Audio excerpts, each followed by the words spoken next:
हम और आप भगवान शंकर की अविरल भक्ति को प्राप्त करने के लिए बैठे।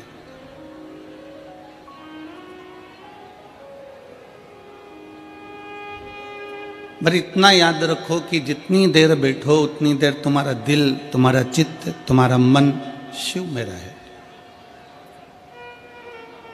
आप जितनी देर कथा को श्रवण करने के लिए बैठो उतनी देर तुम्हारा दिल भगवान शंकर में रमा रहे। शिव की स्तुति गाते रहो, शिव का नाम जप करते रहो।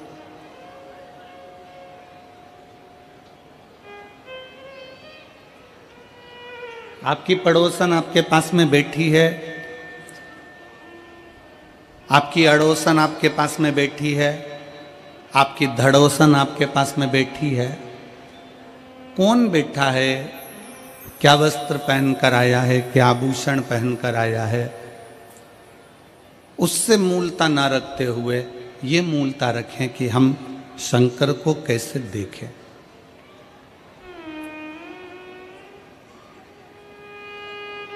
और मेरे भोले तेरा सहारा है,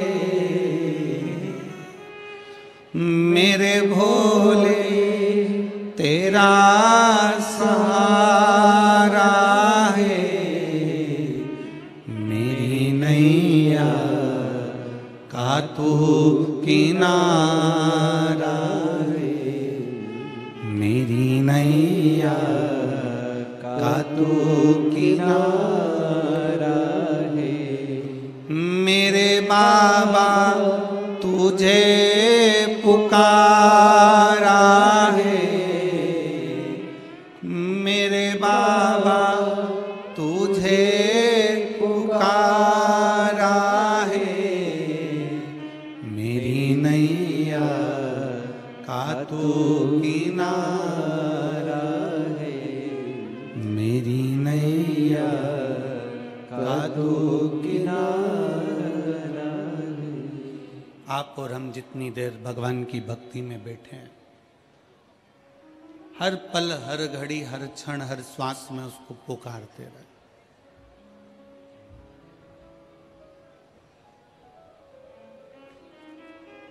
ये यजमान परिवार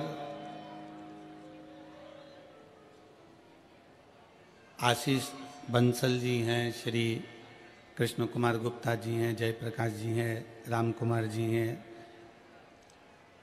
ये सभी जब हम हापुड़ में कथा करने के लिए आए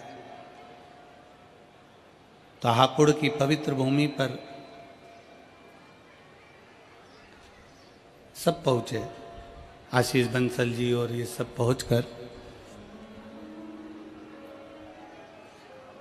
जैन साहब के यहाँ हम लोग रुके हुए थे, तो अनिल जैन जी के यहाँ, तो वहाँ इन्होंने कहा कि गुरुदेव एक कथा मेरठ में हो।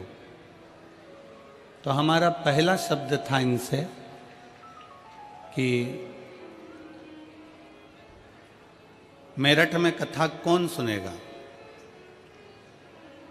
तो मैं श्री आशीष बंसल जी को इस चीज़ के लिए धन्यवाद दूंगा, अग्रवाल जी को इस चीज़ के लिए धन्यवाद दूंगा कि इनके मुख का शब्द था कि कथा मेरठ वाले सुने चाहे ना सुने, पर बेलकेश्वर महादेव जरूर सुनेंगे। बिल्वकेश्वर महादेव इस कथा को जरूर श्रवण करेंगे। ये कथा मेरठ की पवित्र भूमि पर सत्य मायने में तो आप तो अपनी जगह पर हो कि इस कथा को सुन रहे हो, पर मेरठ की पवित्र भूमि पर ओगढ़नाथ जी, बेलकेश्वर नाथ जी, ये सारे जितने शिव मंदिर हैं, शिवालय हैं, मेरठ की भूमि के जो पवित्र पवित्र देवालय शिवालय हैं, उस शिवालय में जो मेरा शंकर बैठा हुआ है, इस कथा को वही करवा रहा है, वही बाँच रहा है और वही सुन रहा है। कोई दूसरा नहीं करवाने वाला है इसको, ना कोई सुनेगा। सुनने वाला भी शिव ही है। शिव महापुराण में प्रसंग आता है कि भगवान शंकर की कथा जब तुमरुका जी बाँचने के लिए तैयार हुए, तब माता चंचुला देवी ने भगवान शंकर और पार्वती से कहा था कि आपको यजमान बनना है।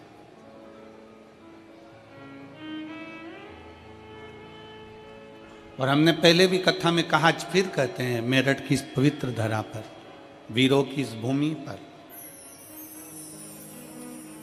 किस कथा के पंडाल में कथा श्रवण करने के लिए जो लाखों की संख्या में आप लोग पहुंचे हैं, इस कथा के पंडाल में वही पहुंचता है शिव पुराण सुनने के लिए जिसको मेरे भोले बाबा हाथ पकड़कर पार उतार सकते हो, जिसको पार लगा दें।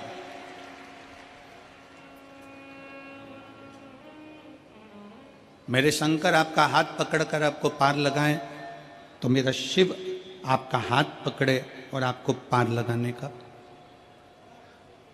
प्रयास करें।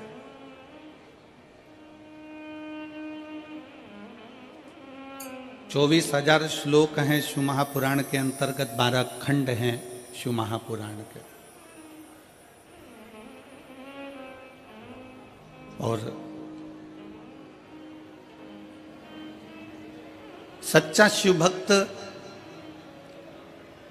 आप लोग, मैं मेरठ के सभी, मेरठ के आसपास के और मेरठ के रहने वाले सभी शिव भक्तों से निवेदन करूंगा, आप दिन में तो कथा श्रवण करने आए हो, पर मेरठ के शिव भक्तों से निवेदन करूंगा कभी इस पंडाल का नजारा रात्रि में भी आकर जरूर देखिएगा एक बार। क्योंकि यहाँ जो शंकर के भक्त रहते हैं, कड़ाके की ठंड,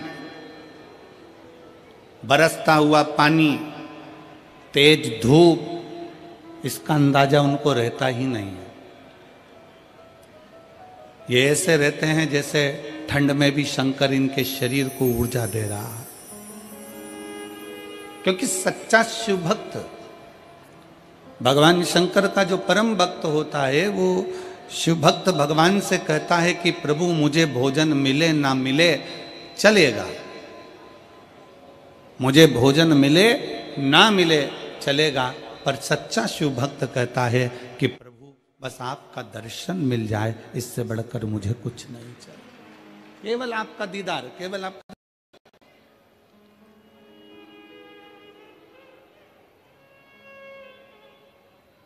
और एक बार ये